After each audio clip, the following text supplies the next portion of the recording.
एक पिता की दर्द भरी कहानी। एक गांव में एक छोटा सा बच्चा था। उसके पिता तो थे लेकिन उसकी मां की मृत्यु पहले ही हो चुकी थी।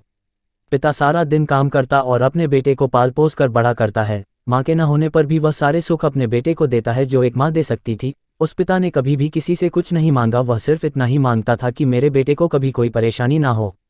दिन बीतते गए, बेटा पढ़ लिख कर अच्छी नौकरी करने लगता है। नौकरी के कारण वह शहर में रहने लगता है। कुछ दिन बीतते हैं। कुछ दिनों के बाद वह अपने पिता से मिलने आता है और कहता है, पापा मुझे कुछ पैसों की ज़रूरत है। मैं चाहता हूं कि शहर में ही ज़मीन लेकर अपना घर बना लूं। पिता इस बात को सुनकर बहुत खुश होते हैं, सोचते हैं कि मेरा बेटा है, एक ना एक दिन अपना नाम कमाएगा ही। उसके पिता जिंदगी भर की बचाई हुई पूंजी को निकालकर अपने बेटे को दे देते हैं। बेटा शहर चला जाता है और उन पैसों से अपना घर बना लेता है। पिता इधर इंतजार करता रहता है कि मेरा बेटा फिर से गांव आएगा। उसे लगता है कि एक ना एक दिन तो मेरे पास ही आएगा। उसे लगता है अगर उसका बेटा उसके पास नहीं आएगा तो जाएगा कहाँ। लेकिन सोचा हुआ कहाँ होता है। समय बदल गया था, उसके पास अब कोई नहीं जाता था, क्योंकि ना ही अब उस पिता के पास पैसे थे और ना ही रहने की जगह थी।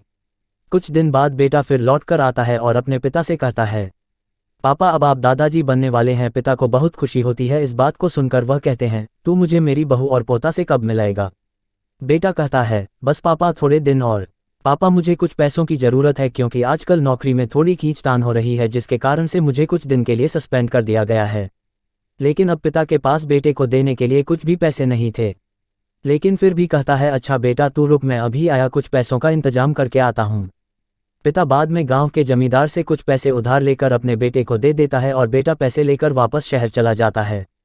बरसों गुजर जाते हैं। पिता सोचता है कि मैं तो अब दादाजी बन गया हूँगा, मेरा बेटा पता नहीं मेरे पोते को लेकर कब आएगा। फिर सोचने लगते हैं, समय नहीं मिलता होगा इसलिए मेरा बेटा अभी तक आया नहीं, वरना तो अभी तक जरूर आया होता।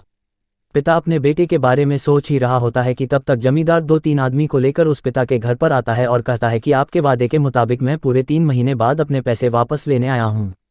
पिता कहते हैं, मेरे पास देने के लिए पैसे नहीं है। महाजन कहता है, जब पैसे देने नहीं थे तो आपने मुझसे उधार क्यों लिए। तभी पिता कहते हैं, ठीक है रुको, मैं तुम्हारे लिए पैसों का इंतजाम करके आता हूँ। और वहाँ के नज़दीकी अस्पताल में चले जाते हैं। वहाँ जाकर अपना ब्लड डोनेट करते हैं और अपनी एक किडनी बेच देते हैं और उस जमींदार का कर्ज चुका देते हैं।